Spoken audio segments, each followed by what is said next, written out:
Assalamualaikum warahmatullahi wabarakatuh. Waalaikumsalam Apa kabar Bang? Alhamdulillah baik. Alhamdulillah ya, sehat ya Bang ya? Alhamdulillah Luar sehat. biasa. Ada agenda apa nih Abang di Jakarta? Iya, kebetulan menang pilkada, terus gugatan MK, kita jalan-jalan menyaksikan putusan MK lah di Oh Jakarta. ya, gugatan MK ya. Kemarin Ya. kan ada sengketa pilkada yang memang kalau nggak salah apa ya, Halmahera Barat. Iya, Halmahera Barat. Oke, Halmahera Barat. Ya, kali ini saya bersama Bang Tam yang lebih katanya Bang kalau misalkan tak sayang itu tak kenal, makanya Abang mempersilahkan untuk memperkenalkan diri. Iya, Iya. kita ini anak desa dari Iya. Halmahera Barat. Iya, Nama saya biasa Tamrin Gani, tapi biasanya dipanggil Bang TG di Halmahera. Bang Gege. Bang TG Bang biasanya. TG Iya. di Halbar. Oleh adik-adik dipanggil Bang TG biasa. Baik, jadi Bang Tam ini tokoh muda dari Halmahera Barat yang lebih umum lagi dari Maluku Utara. Ya Bang ya? Iya. Ya Allah luar biasa Bang, dan terima kasih kehadirannya. Mau sharing dan kita berbagi gagasan, pengalaman khususnya di panggung politik untuk anak muda Bang. Iya. Baik, jadi wacana kita, sharing kita pada kesempatan kali ini soal bagaimana keterlibatan pemuda dalam panggung politik, khususnya mungkin dalam cermatan-cermatan Abang yang dilihat dari khususnya di daerah Halmahera Barat itu sendiri Bang. Baik, dulu proses Abang di mana sih dari misalkan dalam konteks pendidikan?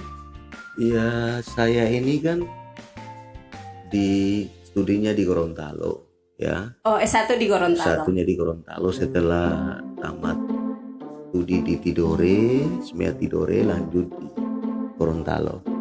Setelah Gorontalo 2001 balik, kemudian beraktivitas di Maluku Utara ya.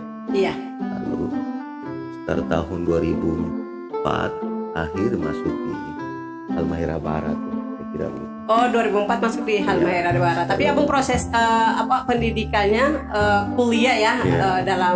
dalam hal ini kuliah gitu di Gorontalo. Iya. Baik. Jadi ini alumni Gorontalo. Iya. Baik, Bang.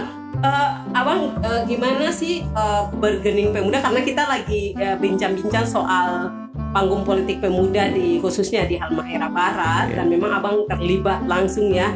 Iya. Gimana sih bergening pemuda di Halbar itu sendiri Bang, dan Iya. lebih luas lagi di Maluku Utara? Saya setuju dari pemilu ke pemilu yang kita ingin dorong adalah kepemimpinan yang memiliki daya guna. Kepemimpinan yang memiliki daya Ya, guna. daya guna. Artinya peran pemuda sebetulnya ada di situ. Kita juga berkepentingan bagaimana pemuda mengambil peran untuk praktis memimpin, menjadi bupati, wakil bupati. Tetapi juga di soal yang lain, jika kita tidak menemukan figur muda yang betul-betul obsesi menjadi bupati ataupun wakil bupati, kita berkepentingan mendorong sebetulnya orang yang kita titipkan impian kita, yang saya menyebut memiliki daya guna itu. Oh, Daya guna. yang dititipkan adalah orang yang memiliki daya guna, yang memang pemuda itu menitipkan harapan di sana. Yang dimaksudkan yang harapan di sini adalah harapan masyarakat Iya, ya. saya setuju. Baik. Bang, terus obsesi anak muda untuk terjun di politik sih sebenarnya apa sih visinya atau ada misi-misi tertentu gitu? Tentu dasarnya adalah trauma ya. Iya. Kita anak muda ini kadang berada pada garis oposisi. Lalu ketika oposisi, hampir pasti banyak keluhan yang kita suarakan itu tidak terakomodasi oleh kepentingan kekuasaan. Maka pilihan yang paling baik adalah kita menjadi bagian dari kekuasaan yang akan kita bentuk, kan itu. Baik. Kalau kita menjadi bagian dari kekuasaan yang kita bentuk, tentu paling tidak harapan-harapan kita bisa sampaikan agar kekuasaan yang kita bentuk itu bisa mengakomodasi harapan yang kita sampaikan. Kira-kira Iya. itu bentuk sederhana dari keterlibatan kita di di sektor ini, sektor politik ya. Sektor kira-kira. politik ya. Jadi katanya sih kalau misalkan kita mau merubah sesuatu ya kita harus ada dalam sistem ya. Kira-kira atau begitu. memberikan sesuatu yang terbaik kita harus ada dalam sistem dan Kira-kira. merubah sistem itu ya. Kira-kira begitu. Iya iya. Kalau kita di luar kayaknya nggak mungkin merubah Iya, suatu sistem. setuju. Jadi kepentingan kita itu akan terakomodir ketika kita harus bersamaan dengan penguasa dan mendorong ya Ya, di bisa. dalam Ya. kebijakan penguasa itu sendiri, Iya. pemerintahan dalam hal ini ya Bang ya. Memang puluhan tahun kita jadi oposisi. Puluhan tahun jadi oposisi. Kita jadi oposisi, lalu praktis ketika kita menyampaikan gagasan-gagasan itu ya tetap saya dipandang oposisi ya. Buset lu, kamu oposisi untuk apa sih didengar? Iya. Meskipun pendapat-pendapat kita itu terkadang benar ya. Nah, fenomena ini sebetulnya dari daerah skop Halmahera Barat, Maluku Utara sampai ke pusat ini fenomena yang sama. Iya. Nah, ya, kira-kira begitu. Baik, Bang kan kalau Abang lihat sini saya jadi teringat ya, kalau nggak salah memang abang sendiri adalah ketua tim pemenangan ya, ketua tim strategis pemenangan bupati dan wakil bupati Halmahera Barat yang baru diputuskan di MK kemarin tanggal 17 ya Bang ya. Setuju. Benar itu. Setuju. Nah, sebenarnya apa sih langkah strategis Abang sehingga kemenangan ini ada di pihak bupati dan wakil bupati Halmahera Barat, dalam hal ini adalah Pak James dan Pak Zufri. Iya. Katanya sih Bang gini, satu lidi itu nggak mungkin akan menyapu semua kotoran yang ada di lantai, kecuali akan dibantu oleh lidi-lidi yang lain gitu ya, menjadi satu, menjadi suatu kekuatan akbar gitu ya Bang. Maka kemenangan ini adalah kemenangan besar dari para tim yang begitu handal ya Bang. Salah satunya Abang sebagai salah satu ketua tim strategis gitu. Apa tuh Bang? Pertama, memang ada kejenuhan. Iya. Ada kejenuhan di publik. Itu yang saya bilang tadi.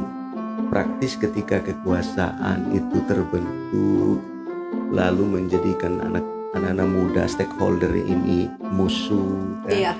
Tidak digandeng, tidak dibangun soliditas yang kuat untuk bagaimana bicara pembangunan. Stakeholder kita tidak terlibat, baik pemuda dan lain-lain tidak terlibat. Memang publik apatis ya. Iya. Publik apatis terhadap kekuasaan itu. Nah, fenomena di Halbar seperti itu. Sedari awal ketika kekuasaan terbentuk, kita sebetulnya ingin membangun kesamaan pikiran untuk memberi kontribusi. Apa sih yang bisa kita kontribusikan kekuasaan? Tetapi kekuasaan skeptis memandang kita. Dari aspek itu kemudian ada pikiran.